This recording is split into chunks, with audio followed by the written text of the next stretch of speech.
Ayer le dimos la palabra al juez Jorge Novarino, que explicó de manera extensa, prolongada y suficiente cómo se dio el proceso y cuáles son las responsabilidades que le cabe a uno en ese proceso. Vamos a poner en tema nuevamente esta situación. El viernes finalizó por lo menos esa etapa del juicio por jurados, en la que ese jurado popular lo declara penalmente responsable a Vargas de este homicidio, de este femicidio, y se cita desde ese viernes para este próximo martes, este martes que pasó, a una nueva audiencia, ¿sí?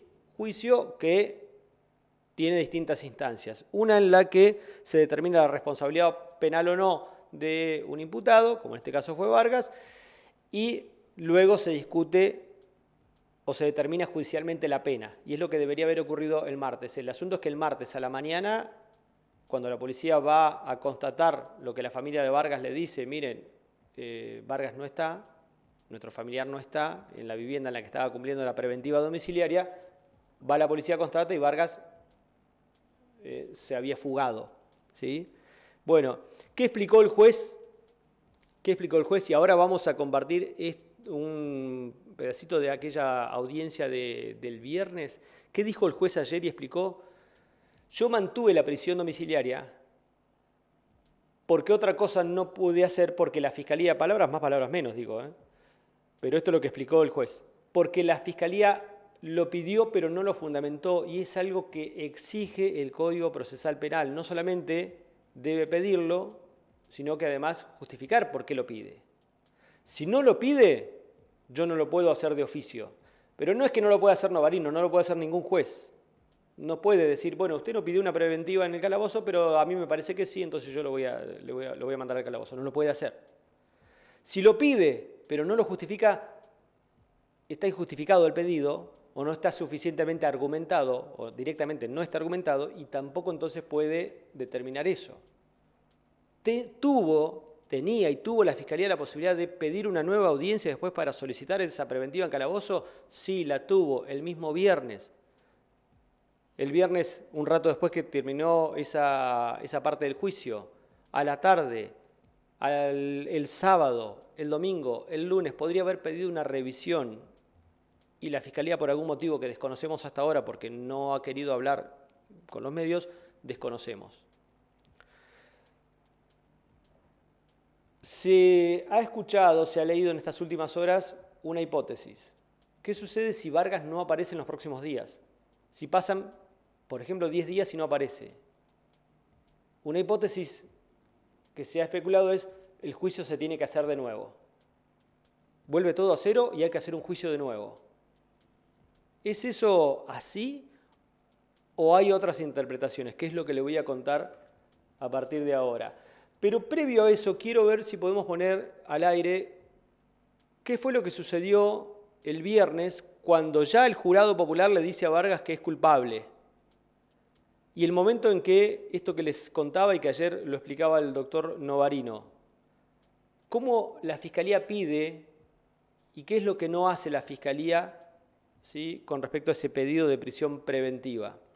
Vamos a escuchar lo que ocurrió el viernes. La voz que van a escuchar es de la fiscal Rafaela Ricono.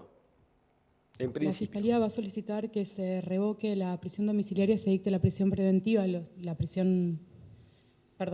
se revoque la prisión domiciliaria y se dicte la prisión preventiva para que el imputado a partir de ahora permanezca privado de la libertad, no ya en su domicilio, por favor.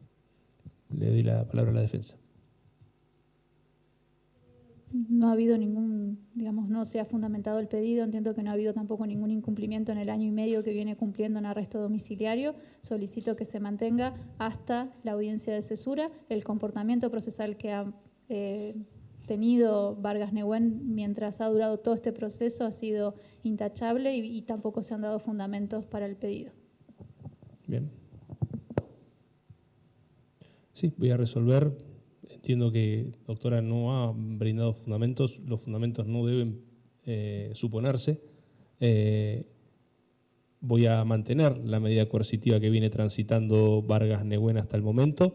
Se deberán a lo sumo intensificar rondines para garantizar su permanencia en en el domicilio que está residiendo, debe continuar con el cumplimiento de las medidas que estaba desarrollando o cumpliendo hasta el momento, las cuales no habían tenido ningún tipo de variación. En principio, hasta el día martes, que nos vamos a volver a reunir para la discusión de la cesura de pena. ¿Algo más? Damos por finalizada la audiencia. Que tengan buena jornada.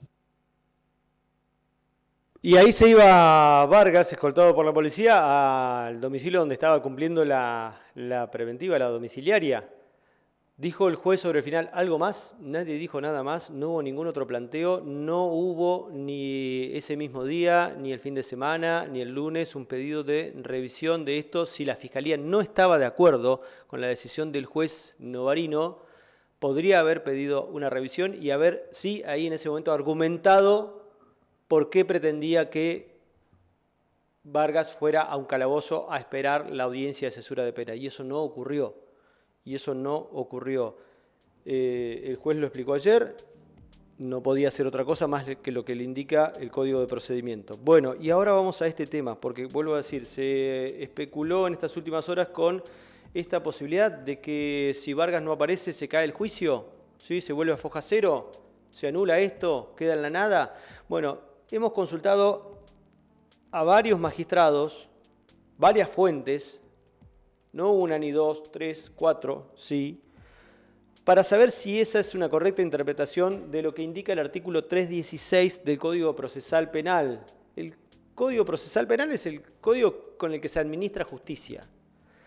Dice ese artículo 316 del Código Procesal Penal, habla sobre la continuidad, suspensión e interrupción. La audiencia se realizará sin interrupción durante todas las sesiones consecutivas que sean necesarias hasta su terminación, pero se podrá suspender por un plazo máximo de 10 días computados continuamente en los casos siguientes. Y da una serie allí de casos.